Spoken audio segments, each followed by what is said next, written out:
Semella que as expectativas do patrón maior de Noia están próximas a cumprirse. Tras o peche dos bancos pola aparición da toxina hai 15 días, Santiago Cruz agardaba que o paro non se prolongase máis aló dunha ou 2 semanas. Se tarda só unha semana, ojalá que non dure moito e, seguir traballando hasta finales de marzo e, a ver se rematamos a campaña ben.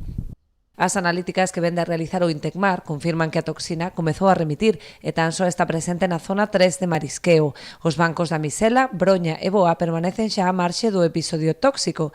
Sen embargo, dada a proximidade entre zonas, dende a confraría prefiren ser cautos e realizar novas analíticas durante a fin de semana antes de decidir se volven ou non ao traballo. No caso de constatar a baixada dos niveis, os mariscadores poderían volver a faenar o luns para retomar unha campaña que estaba a ser do máis satisfactoria. Estábase facendo un bo xornal, os precios bastante bons, e, a xente estaba contenta, e, nos tamén, e, Na volta ao traballo, confían en volver aos niveis de cotización anteriores ao peche, nos que o quilo de berberecho de primeira chegou aos 17 euros.